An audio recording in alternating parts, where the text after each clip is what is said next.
and the reggae community, even though it hadn't been pre-announced, the flyer was sent out late. By the time you got out of the studio, there was a full car park of people waiting to meet you, and that is for good reason.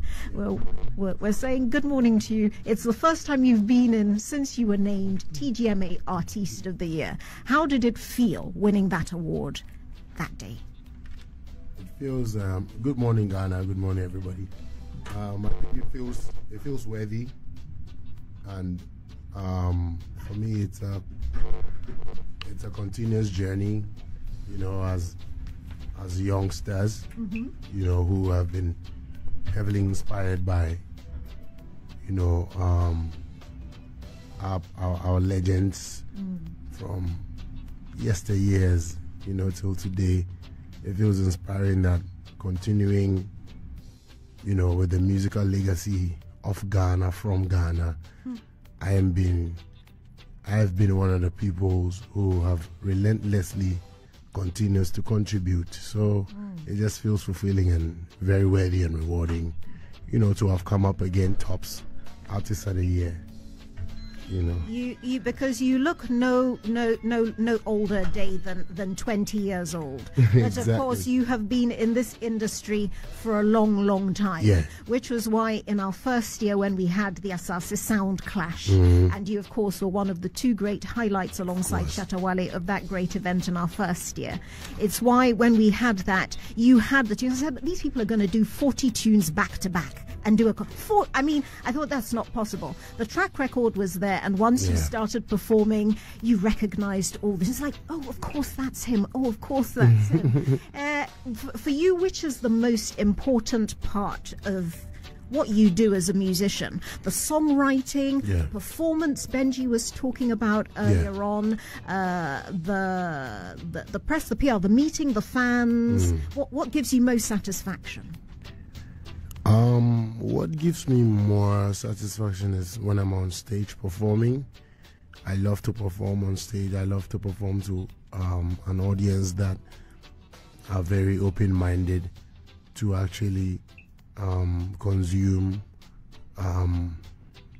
creativity, in terms of, you know, having somebody who believes to use music to tell stories and to create, you know, fun and release their stresses. That also makes me happy, you know, when I do that, you know. And anybody who's witnessed my performances, both on a large scale, medium scale, private scale, public scale, can attest to the fact that because I enjoy doing that, I'm always very fantastic. You know, Stonebwoy is always giving out the very best that will wow you, and I can, you know, it's one of the things I love doing, and I love to write as well, and I love to record the same way. But out of them all, I think performing is what I, you know, love to do most, you know. So it doesn't matter whether it's an audience. The least of them is the press. Oh, we're getting onto dodgy territory here. But you're. I can explain if you want me to. Oh, please do. Please. The least of it is the press. Not in any bad way, but because it's not easy to be answering questions. You know? So questions. Not, but you know, you're the man of the moment. Of course. Winning 6 awards at the TGMAs this year, newly relaunched from the VGMAs, it's a big thing, as you say, winning Artiste of the Year again, and some of the other most important ones. Collaboration of the year, record of the year. So you know, you're the man of the moment, and so everybody wants to talk to you. It's also a difficult moment because there are, you know, with all the public attention comes the people who want to do a little bit of, you know, knocking you back down to size, or wanting to criticize just because they want to. And is that not part of the press, which I love the least?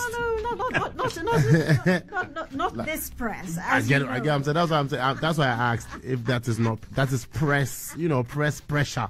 You know, you know. So that's why I said the least of them. It's not like I don't like it, but that would probably be some at the bottom of the agenda. Yes, but it's still part of it. It makes it work. So you have to be, you know, ready for that. And you know, once you're coming with some truth and honesty, and you know, you'll be able to go through nicely. the truth and honesty and to stay true to the roots of the music and the performance and the projection. But you know, in this day and age, with young people coming up with we shouldn't say manufactured music, there's songwriting that goes into it, but you know, an awful lot of technology applied. You're still very much the man of how it translates directly to the people. Over and above that, though, you've got some really advanced plans for where you want to take your music and where you want to take Ghana music in general. For you, what is the next level to conquer? The next level to conquer is continuously representing for Ghana globally, you know, because I wouldn't be naive to a Stonebwoy progress so far. You know, Stonebwoy has really performed, gotten out there, done some of the most, you know, to start with in terms of press. You find me doing the breakfast clubs, all them one there, and, you know, in Europe, France, you know, we've been pushing. So the next levels would be to continuously establish our footing, you know, even stronger and stronger and stronger on a global scale. And I think that is what Ghana needs, you know, and I think that is the best thing to do, you know. So, yeah, those are the next things that I believe are very important, because we need to be able to continuously sell Ghana even bigger, better. And so we're working very hard, relentlessly, with all agencies as well, and this cuts through into probably even the Ghana tourism and all of that, because we sell Ghana. So basically, you know, these are the bigger plans and etc. You're a great ambassador for Ghana, but also on the business side of things, because of course you've got your CEO of your own label, the Burlington Music Group, and this year you signed a partnership deal with ADA Worldwide, Warner Music, with a view again to the thing of conquering the stage. You say you really believed in the kind of idea of African fusion music. Can you explain what you mean by that idea of an African fusion? That idea is really about, you know, the continuous growth of African music, you know, globally, and even amongst us Africans. We can realize that the sound we have, like, the sound is very dynamic, and maybe probably close to every 5 years or less, the sound is changing.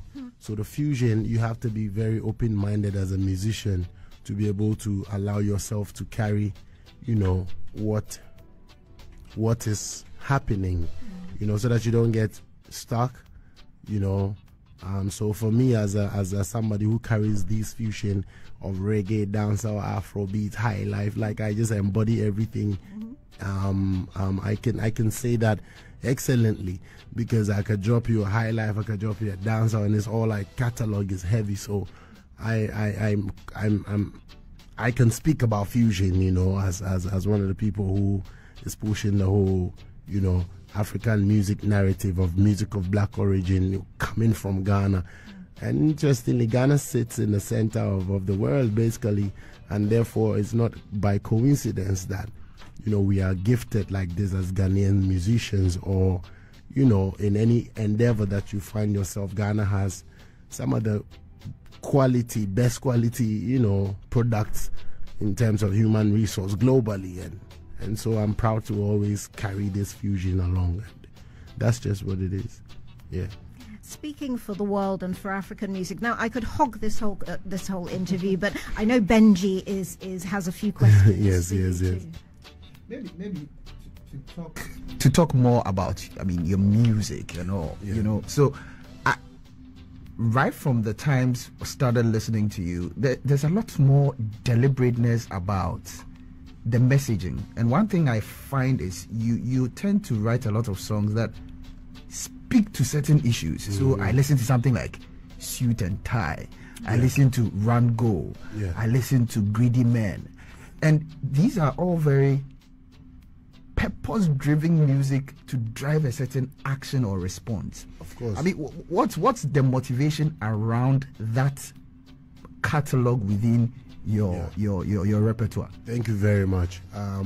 Thank you very much for stating it from that far. And I would add one of the very current songs in that line is Believe in Africa. Yes. Which is actually a production between Africa Prosperity Networks and, myself, Stonebwoy, in churning out such a message into a musical format, and that's the only way it can live forever, So you can realize that I am a conscious, artist from the beginning, not forgetting my reggae dancehall roots, of course, simply because when I found reggae, I found out that is the way I could relate in that, in that moment, to be able to express myself, because I have a lot of things to speak about, and it is not only going to be the love songs. It is not only going to be the inspirational songs. There are going to be songs that will speak to issue, which is very, very, very important, because my inspirations have come from artists like that. Bob Marley, the Peter Toshes, from the reggae community. You know what that represents. So I'm always ready and intentional about my messaging, which is what music is supposed to be doing, be addressing certain message. And of course, as a carrier of such gift of words, sounds, and power, you have to be able to also be an exemplary to that you preach or that you say. So you can see that aligning, if you see a Stonebwoy proper and what I represent in terms of messaging, it goes hand in hand. So it's a way of life for me. So, still around the messaging, and so there's that one catalog where you try to address certain issues in society, but there's also the other aspect where there's a lot of inspiration, especially a song like One Day, one day tomorrow. Tomorrow, exactly. And you have one of your very early ones. You did a collaboration with this lady, Ashaman Boy, the Love, the Ashaman Love, that all of those ones. Ghetto Love with Irene Logan. Loyalty and all them. And so there's also that catalog in there. Is the inspiration because of your beginnings, or it is just something that you have identified in society and you are seeking to just create a space of inspiration for others to have a certain believability? I think it's both. I know it's both. I know it's both, because you are a part of society and society is a part of you. So the things that we observe, the things that we see, the things that we can relate to also become a part of us. So it spans. The inspiration is carried from both ends, And you still around that particular theme of the inspiration and where you're coming from and your performances. And just before you came in, we were talking about some of the places you started from, the High Grade family, working with all of those people, Jam Master J and all. Has that in any way influenced your preference for the performance element as you consider your highest preference within the range of your engagement as far as your music is concerned? You mean working with these great guys? Yes. Yes. We work and we learn. The thing is, before High Grade, there was a journey also, which would also need to be acknowledged, because it really also contributed to before then and then afterwards. So right from Kasahari, which would harness our talent as young guys who would come on radio and be given the opportunity to freestyle and show talent. You're talking about Adon Kasahari. Exactly. So that also has been a thing. And around those times, we could only see what is on TV. I would watch a lot of reggae dancehall clips, a lot of reggae shows, dancehall shows. I'm a reggae dancehall head proper. Of course, with some hip hop. But the similarity between these two genres of music for me at the time that I was growing up to was like more similar, because they were revolutionary sort of musical styles. The hip hop would also, give you some consciousness, some love, some vibe. So it was just like I was enjoying them both, learned a lot from that, and then continued through the Kasahari times. Came through the Quick Action times, where Quick Action produced Fed, legendary TikTok, VIP, 4x4, Book Back. So he found me on that program, and then we connected. So I was always like a studio rat over there. During my senior high school time for like 3 years, I was always like When I vacate, I'm there. Weekends, I'm there. When I'm after school, I'm there. Which senior high school? Tema Methodist Day. Oh, Tema Medas. Yeah. So, you know, I'm actually speaking to the time before. So I think that season is a very strong season that maybe not captured as much as from after high grade, but it's very important to also note because there were people who played some key roles in there, like Afro Moses himself, like Shasha Mali, like Black Rasta, you know, and Black Prophet, them, you know, the Revolution Band. Like, we came all the way from the Bullet Man, right from scratch, you know, up until, you know, the high grade time. When the high grade time was like when I finished school, when I was at the SS, and then Sasamini also was recording over that side. So, you know, we got the connection from there and we took it off. I also came through the learning process through that side. GMJ, still a brother, we speak very often. It was his wife's birthday like 3 days ago. Yeah, we actually wished the happy birthday. Exactly. So you see, I'm not telling lies. Yeah, man. So the building process is always in progress for me. There'll be many steps of the way. Yes, and it's not ending.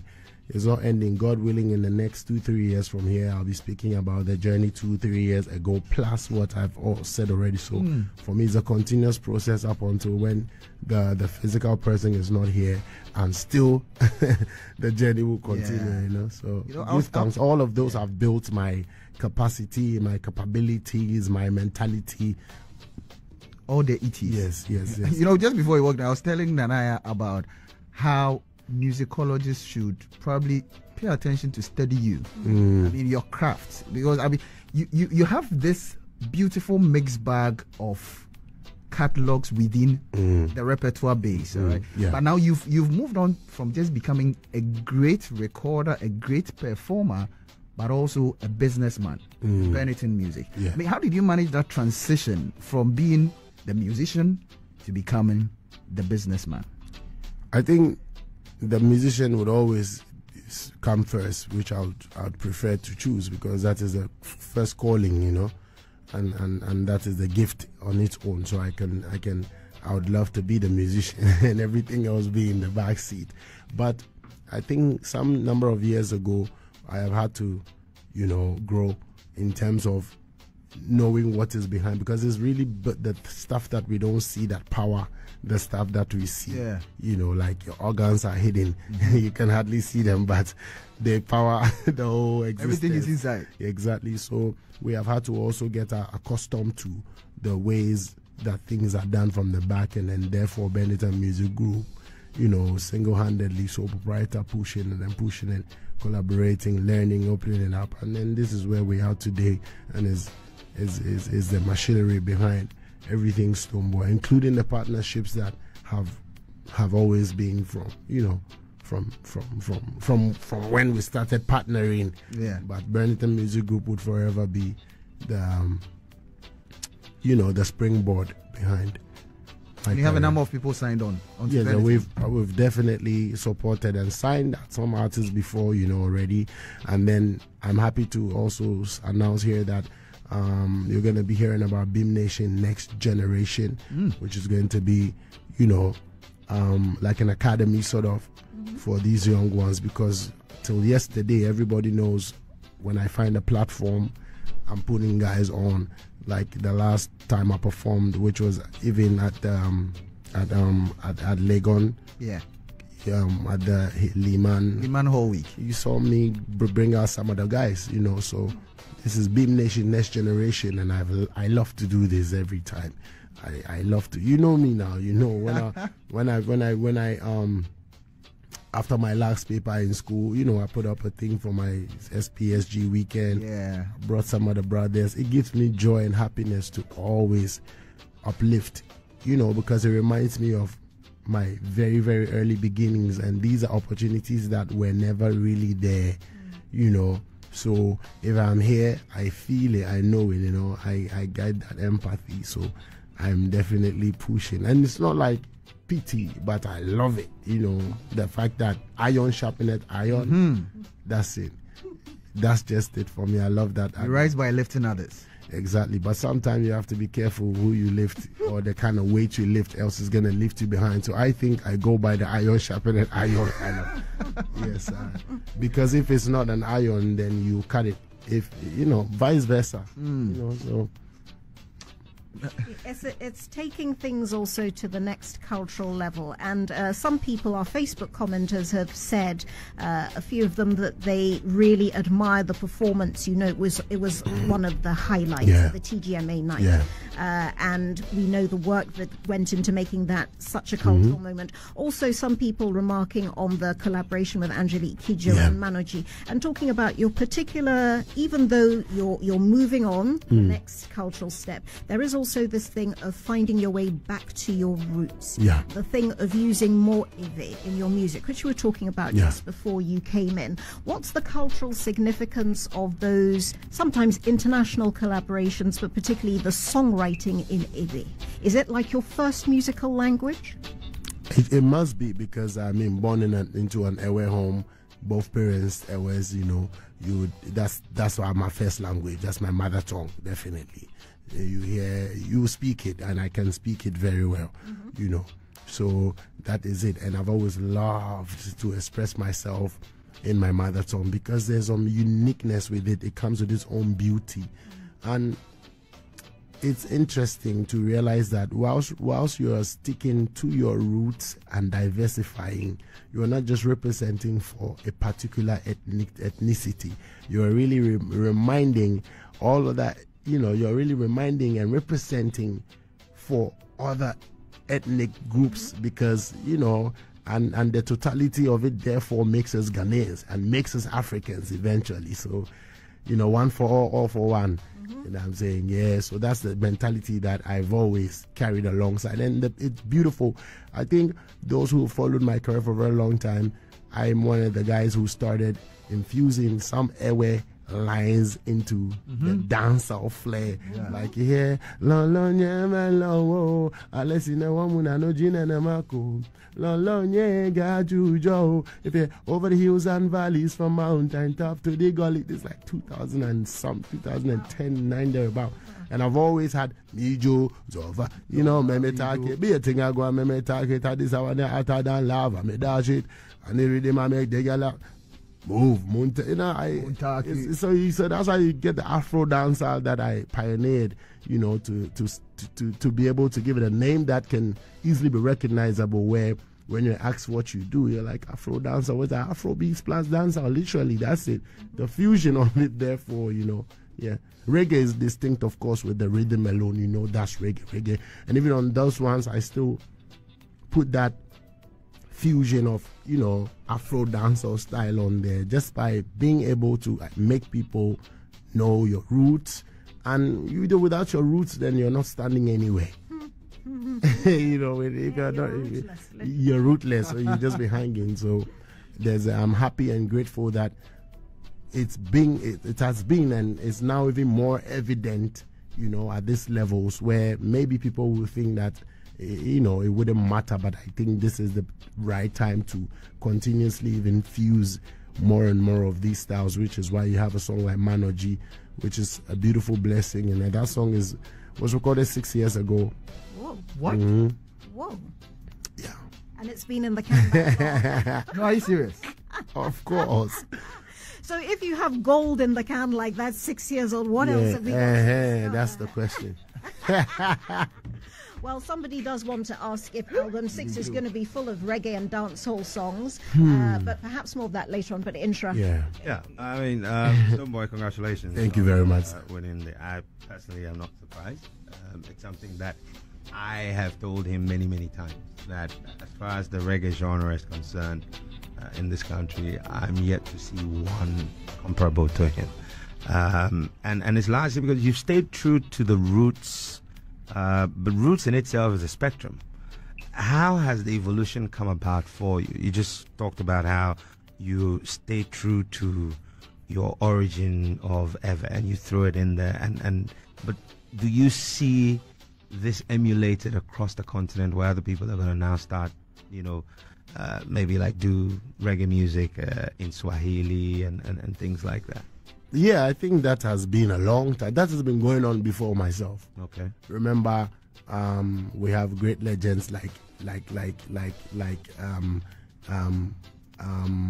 I want to go right back into, you would know, Ghanaian or Ruta Nabo. Ruta Nabo, yes. These are the first group that perform in Jamaica, to my knowledge. You know, we have the Rocky, the Unis, Kente and Co. So that's our style, literally. There's always an infusion, and we bring it all the way to Samini, who blew it up, won the mobiles and pushed it to that height. So you can understand the fusion was there, already.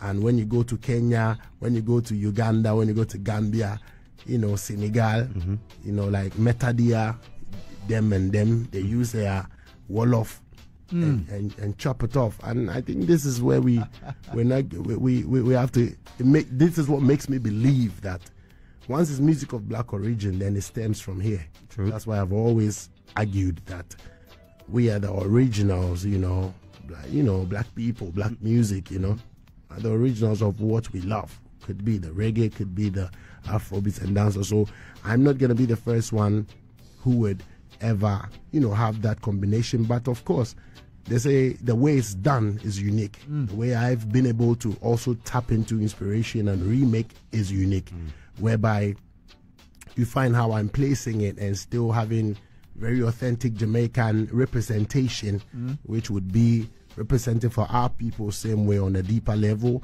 and representing for typical Africans same way, and then to the world. So I see it happening everywhere. I have friends all over Zimbabwe who are doing great. They also do the same one. But I believe that with the continuation, it has become even more bigger and better and popular fusion of African dialects on the reggae and dancehall style. Yeah. Fantastic. Now, let's talk about your passing. I think that you've enjoyed a certain level of deep acceptance and likability amongst your fans. What do you think accounts for that? I think it's everything that I embody and represent is what accounts for that, because they can relate. To break it down to simple terms, we are all selling a product eventually. And if somebody cannot relate to why they have to use such a product, then they can't relate. And if you maintain quality, you maintain marketability, and you are able to appeal to the masses, then you become like Pepsodent. Every toothpaste becomes Pepsodent. That's right. I mean, I know what you mean.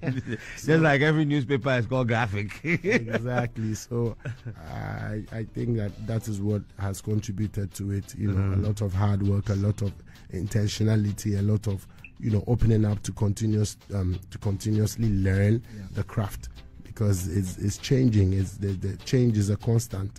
So you have to be able to dynamize.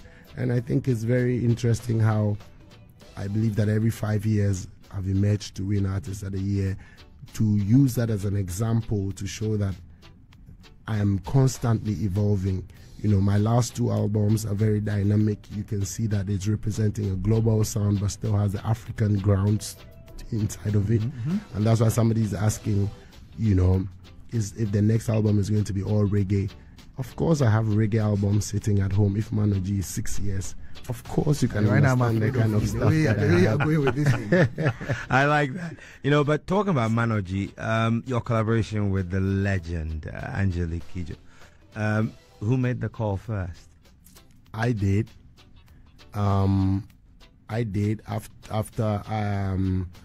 I contacted Denta. Denta brought Angelique to Ghana for an event, and then she's known my intentions. She's been a big sister, so she's known my intentions, and we've partnered on a lot of things right from Guba when she started it from inception. I'm one of the very first ones who supported her in the endeavor as a young artist at that time. So we've had that relationship. So immediately she's like, she said, I'm like, yeah, of course. I remember waking up early morning out of my bed around 8 to meet with her before she flies out of the country.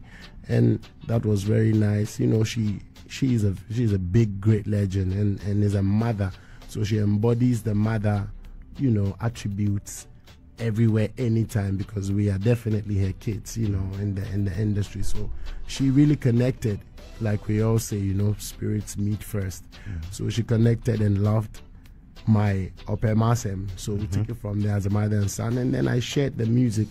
But interestingly, I've always known that particular song is what I'm going to send to her, and you know, it worked, because all the collaborations I've done with all these great legends have always been a one touch. Like once a song is made, we know that's the one, and anytime we share it, they even love it more. So there was a verse of mine, the second verse, I'm on a journey, if I would have gone, never returning now.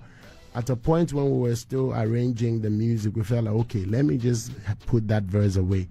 And then I go to, you know, we did that, and then we're shooting the video. We're about to shoot the video. Within that week, I'm about to travel to France. And then she asks, it's like, this last mix, I can't hear that to your ragga. I'm like, really? So we had to bring it back on there. So, you know, that's how we saved that verse, and that also gave me the indication of how, imagine an Angelique. I wouldn't have thought an Angelique would be interested in the ragga addition, you know. So it tells you that it's you know, catching the vibe. Yes, it's really making sense, you know. So that's how the beautiful record came across. And big respect to Master Gazi. These are my close guys. There are some producers that I work with closely, you know, not only because we come from far, but but because we can relate very well. I can just pick a number, like, I'm thinking like this, and by the time I realize, they can churn out something that is just on my mind. So you know, we took time to bring the life out of the song, because that was not how the record started. It only started with the ting ting. It was the guitar. It was just the guitar. It wasn't the trumpet.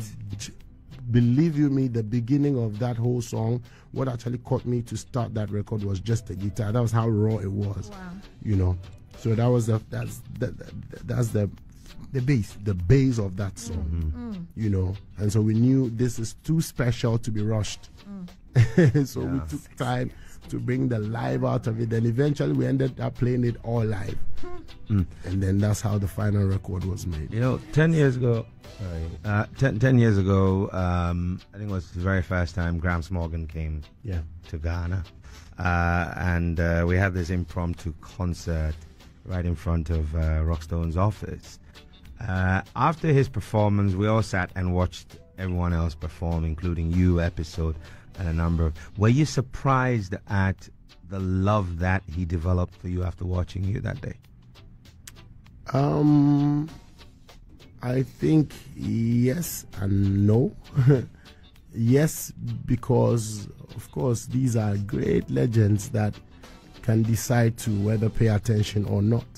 And then no, because I believe that I'm putting in the best of me, you know, at every given opportunity.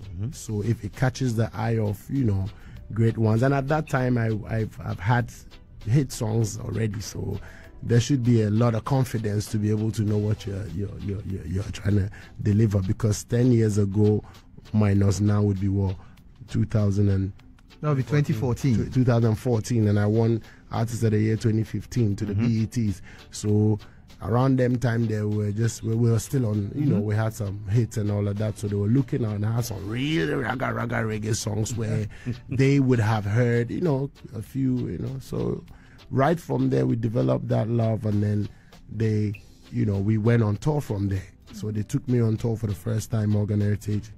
Pete Morgan, may so rest in peace. So that is where we formed the bond. And then they gave me an inch, I made it into a mile. You know, and that's how we kept going and going till today. So my first entry to reggae, international reggae community is Morgan Heritage. God bless them. And this is where we've performed. The last show we did together was in Guyana, you know, at the Emancipation. It was beautiful. You know, I eventually brought them back to Ghana for the Beam Festival, Beam concert. You know, the same way, like Beanie Man, Busy Signal, Jamil, Tentic, you know. So, you know.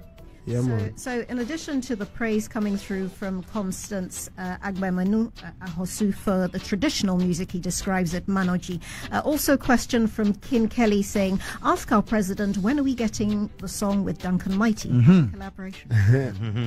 Yeah, it soon come. Duncan Mighty and I did 2 songs, so at least one will not miss. But both songs are crazy. It's going to come soon. You see, the thing is that sometimes I want the fans to know that sometimes we want to be like them, where we can just be dropping music any day, because but it's not like that. It's really considered as a product that has to go through a lot of processes, but etc.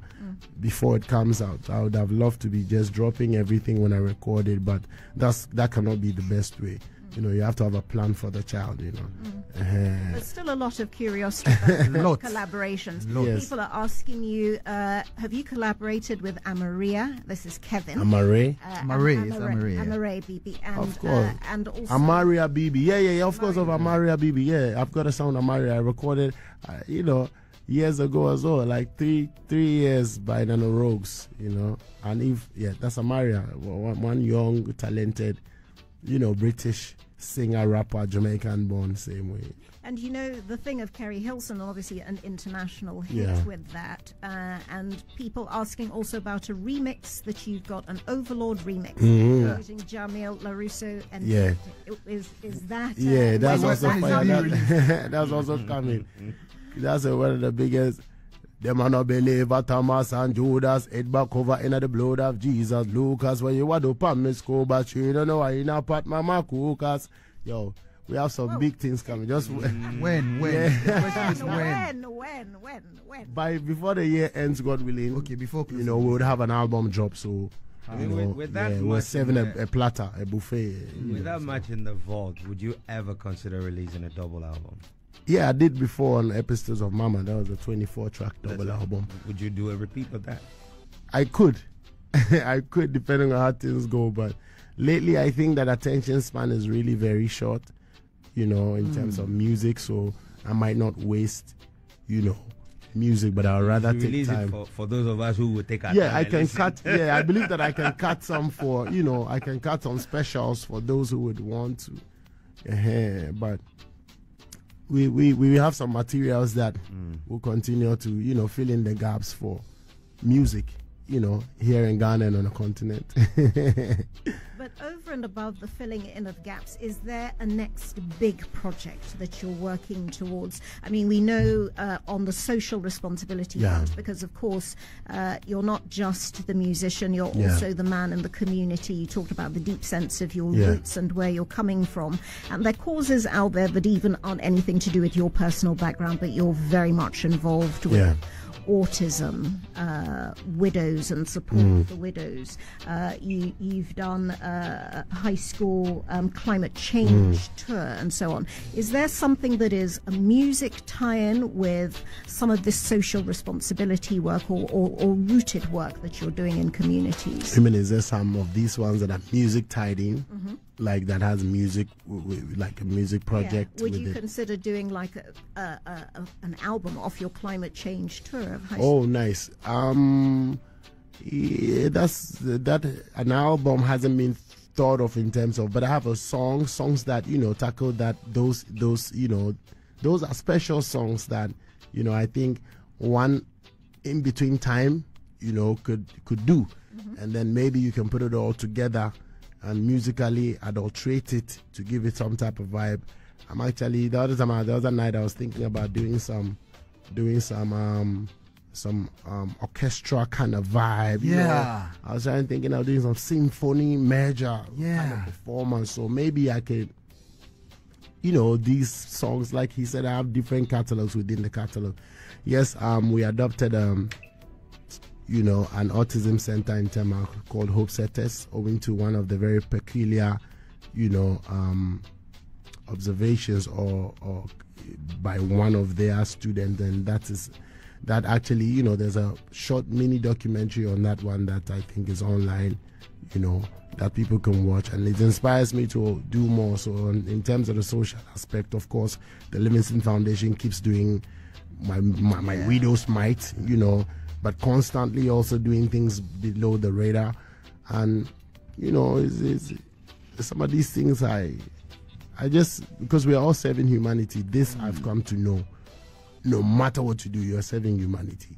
Right here, you're speaking through the microphone, you're serving humanity. Somebody's listening, somebody's tuning, you're a doctor, you're serving you. No matter what you do, we all are here to serve ourselves, you know. So one way or the other, the best ways we can, we'll continue to, you know, do our charitable stuff. And I'm open to also partnering with very serious-minded, you know, institutions, organizations. Like the other day, we're in talks with the NHIA, you know, in terms of the dialysis situation, so we can put, you know, so as a in quote, as an astute, you know, musician, I think it comes with a lot of, you know, things that can be done that I can be used for as well, and which is the other side of me, basically. So every good thing you've heard is true. If you had to choose someone to clash with, local, international, who would it be? I ain't clashing no more. Oh, why? No, there's no why. And the thing is, if anybody has to clash with me, with all due respect, I think, you know, on a clash terms, you have to be on my levels. You know? And you don't think anybody's of your level now? I just said you have to. I'm not saying anybody is not. Raising that word clash, which is of course a trigger for us because of your involvement in Sound Clash and this continuing rivalry stroke thing that you have with Shatta Wale. Just to clear the air, because of the kerfuffle over the weekend after you played the Liman Hall event, Shatta Wale on the same day supposed to perform at the TK Hostel, and the event being called off at the last minute. Just to tell people, were you behind the cancellation in any shape or form? Did you have anything to do with it? That was really ridiculous to have heard, because it's just like waking up in the morning to being accused strongly of extra powers. You know, I have power, but you are not in the metaphysical. I have power. Yes, I still exist on all dimensions, you know. The fifth dimension and all. But I cannot abuse, even if I had such power, I can't abuse it like that, you know. Yeah. And I have I have nothing at all to do with. So I'm surprised where the accusations will be coming from. But I believe it's normal with, you know, with a brother like him to always find a way to make me look very, very, very powerful. You know. He believes in your power. Yeah, of course. That's the only thing I can say about it, because I don't even know where to start from. Like, it's ridiculous. Zero. I only went to perform at my event, and that's all I can remember. I'm not an event organizer. I have nothing. And I think the dean respectfully came out and we all are seeing that. We just have to amplify that some more. But this is where the truth comes to be, that, you know, that's why I hate to always explain, because there are people who didn't believe it anyway. And even after the deans and etc. have come to speak on the truth of the matter, you know, you find out that now those who disbelieved and cussed me and all of that are refusing to render apologies. So that's like they're already, that's their mentality, and I don't know, I have nothing to do with that at all. It's rather sad. And of course I want to refrain, like I'm not in any rivalry with anybody. I just have to state that, because this is a good opportunity to, you know, let the world know I'm not in no rivalry situation. I'm a married man, you know, with, you know, I'm solid. I'm not fighting anybody. We can all see. A beef is when you get replies, or rivalry is when it's back and forth. So it's not qualified to be called a rivalry. You are not minding. You know, I just need to state that. Yeah. This one, it's if people want to carry on talking about it, you're not going to talk about it. Just finally, from the fans, they want to know that appearance in public with Taylor Swift. You seem to get on very well with her. And also wondering about any connection with Rihanna, but particularly Taylor Swift. Any ideas of collabo there? Yeah, these are big dreams, you know, and we have had big dreams that have come true. So, you know, as close as we've gotten in person, that means that nothing is impossible. Here I am, done a song with Angelique Kidjo, who I was listening to as a baby. Yeah, here I done songs with, you know, Shaba. You never recorded something with Shaba on release. Done something with even Bob Marley, you know. Yeah, Beanie Man, Sean Paul. Like in my line of genre, I believe that I've hit a PhD in my line of genre, owing to the contributions as well, not only in terms of because I've done performances in Jamaica on some of the topmost platforms, Rebel Salute, Reggae Sumfest, you know, Summer Jam, all of that. So in my line of career, so I believe that very ready to be able to get going. You know, I've done something with Rick Ross the other time as well. So like I think Stonebwoy has definitely, you know, gotten to a point where he can go further than, you know, than how far he's come. And it's just about continuously believing in my purpose, you know, and staying true to my craft and contribution to the whole musical ecosystem of Africa, basically, you know, and Ghana, obviously. And we could be here happy talking about what you mean, the wonderful effect that you're having on music internationally, you being a wonderful ambassador for Ghana, you being a wonderful ambassador for youth, for music, but time fast spent. Yeah. But this is our birthday week. Yeah. And we want you to do something special for us, please, for our birthday. Yeah. What would you say to doing like a special song or coming back on Friday to see us? I'll be out of town on Friday evening. Friday evening, right? You'll be out Friday evening, right? Hold on. Right? I have something to do on Friday evening out of town. Okay, maybe let me say this. I have something to do on Friday evening out of town. That's what I meant to say. Okay. Yes. Don't worry. So we can figure something out. That ways, yes. We'll use technology. Yes, that's very. Yeah. Let's do it. You see the way your strength has now come. Yeah, because I found a way. Yes. And it's not going to be impossible. That's why I'm happy. Nothing is impossible. It is You possible. heard it from one God. Definitely.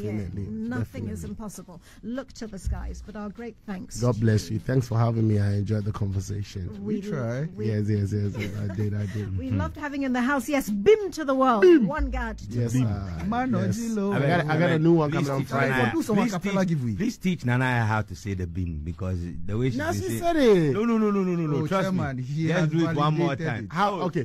Bim. That's how I will say Nana, it. that's it. That's how you say it. BIM. Yes. No, not Okay, that. Yes. Good.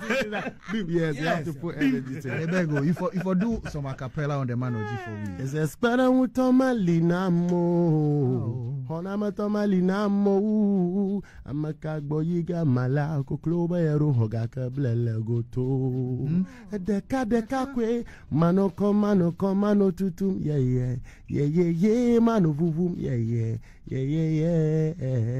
Ajabana alaka gbagba one day anyonyoga alaka gbagba osasa hare mabare one day anyonyoga iata manoji boko nana mai manoji boko nana mai manoji boko I say I'm on a journey. Yo, big tune. Big tune. Thank you so much. Thank you very much. I'm really grateful. Thank you so